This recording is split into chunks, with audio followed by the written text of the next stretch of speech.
So first off, in the Philippines, we're going to talk about the education system.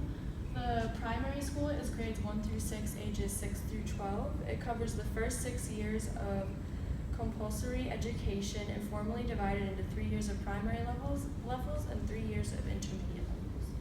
The second, we have secondary, which is grades 1 through 4, ages 12 through 17. It consists of 4 levels, largely based on American schooling systems. The Department of Education specifies a compulsory curriculum for all secondary schools, public and private. Next up is Juwan with the grading system. Hi, how are you guys doing today? Great! So, the grading system in the U.S. is fairly different than it is in the Philippines. In the U.S., we all know it goes from 1.0 to 4.0, and of course 4.0 being the highest with an A, then 3.5, B plus, 3.0, B, 2.5, C plus, 2.0, C, and so on. So the Philippines is backwards. Their grading system is a 1.0 is a 100, and then they go by 0.1. So how it goes 1.1, 1.2, 1.3, and it goes down by each grade. So then it stops at 2 and goes straight to 5. And the 5.0 is 79 and below is failing. So you gotta ready your study.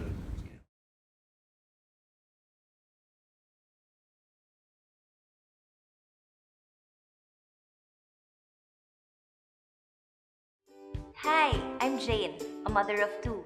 I'm here to tell you about the new education system called K-12. K-12 is an education program under the Department of Education. K-12 program covers kindergarten to 12 years of basic education. It consists of 6 years of grade school, 4 years of junior high school, and 2 years of senior high school. It aims to bring the Philippine education to the next level so we can match up with the rest of the world. It teaches our kids the necessary skills to find jobs if they decide to work first before going to college. In 2016, the first batch of students will graduate from junior high school to senior high school. Now under K-12, our kids have the right to choose from 3 tracks based on what they want to pursue.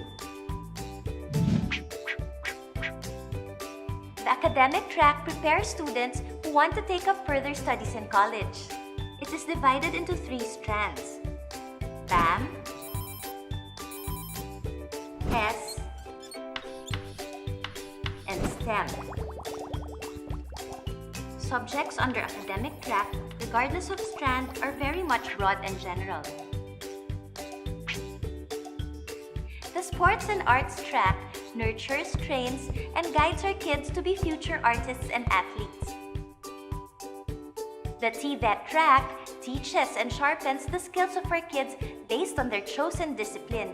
Students taking the TVET track can choose from a wider range of specializations: home economics, agri-fisheries, and industrial arts. While Information Communications Technology offers more modern programs like animation and programming. The TVET track also grants certificates that would greatly increase their employability if they decide to work first before going to college. No matter which program, TVET track contains a lot of specialized subjects that ensure students are ready to work and earn money right after high school. They also have an option to continue their chosen discipline into a bachelor's degree.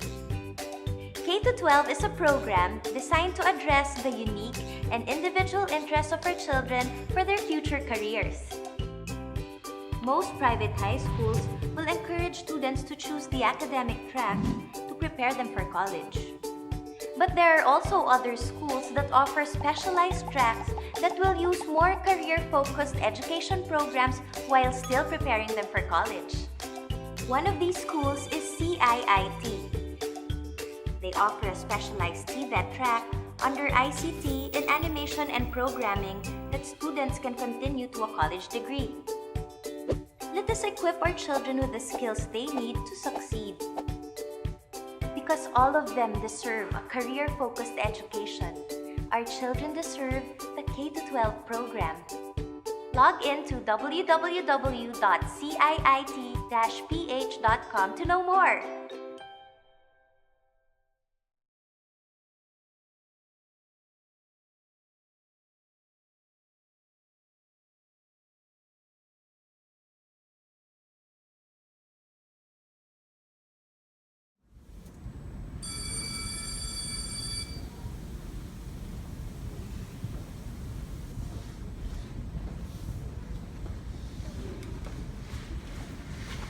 Hello everyone, take your seats please. As you may know, we all took a midterm test. Some of you did good, some of you didn't do so well.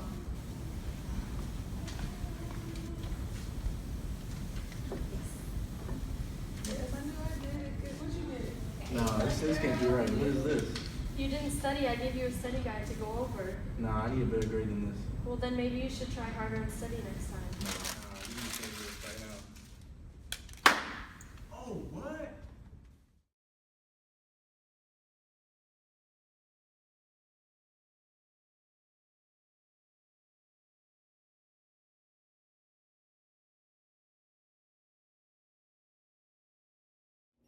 Well, I was born and raised in Seattle, but my family has always been there. So, What are the characteristics of a traditional Filipino family? I would say it's very family oriented. We're very big on respecting our elders and also very religious. How important is religion in your family? Well, like I said in the last answer, it's pretty important. Most Filipinos are Catholic and raised in a Catholic household. I know I was. I had to go to Sunday school as a kid and go through First Communion and Oh, wow. yeah. What is the most popular food? I would say lumpia.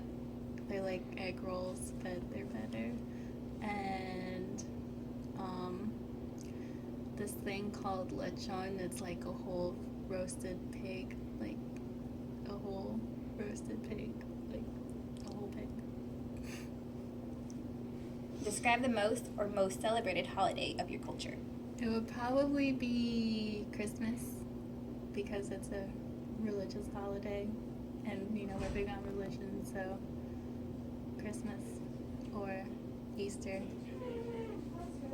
What would you say from your personal experience and perspective about people of your culture, misconception about people? Oh, let me redo that again.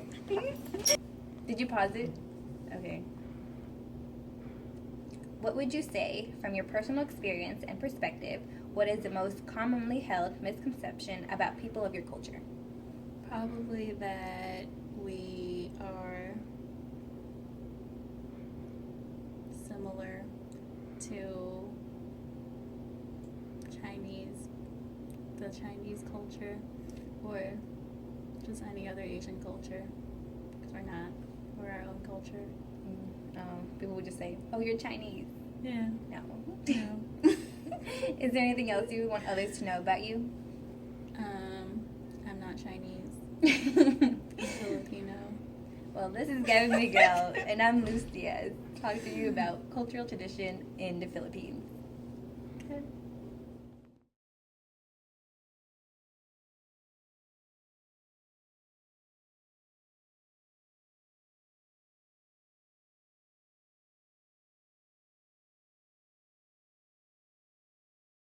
I never thought that I would enter a multinational, multi-million Forbes 500 companies here in the Philippines. And that's what the BPO industry gave me. In general, it gives opportunities for Filipinos to have a good living. For people like James, things have been going amazingly well. That mirrors a national resurgence.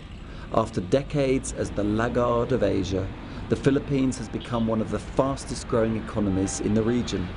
We think that the Philippines economy is a good spot at the moment. We've seen improved business confidence, largely the result of investment grade ratings that have been given by the credit agencies. We've seen business confidence improve as a result of some upgrades in competitive indices and some other areas where we're seeing general governance improving in the country, which again is encouraging businesses to invest, is encouraging this kind of growth.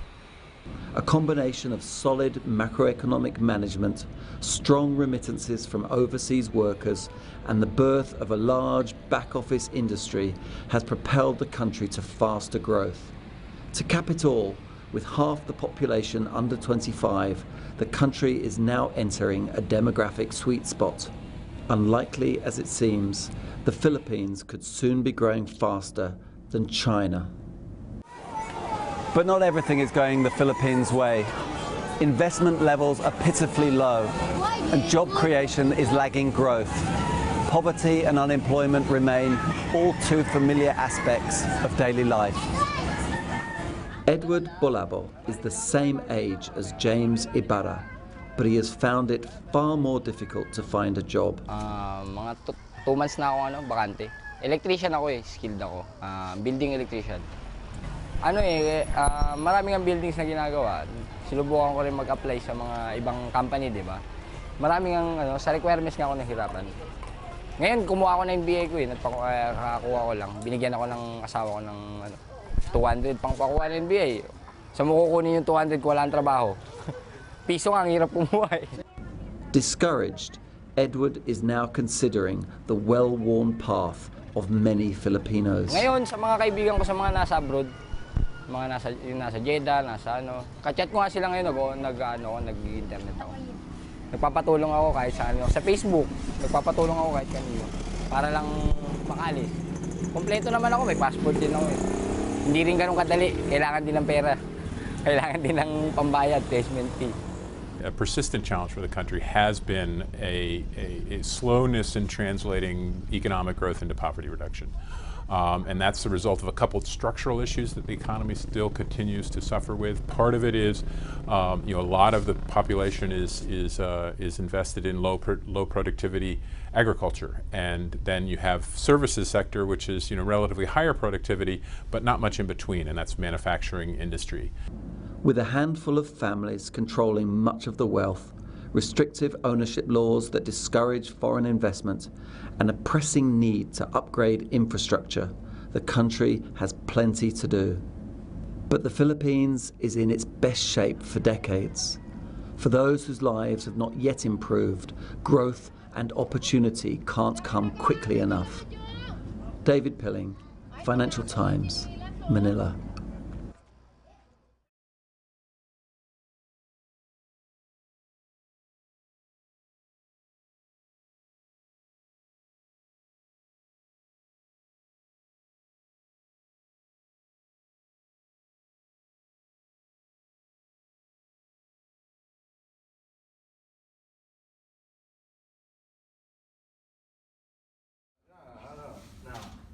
You need to regrade that. You need to regrade that.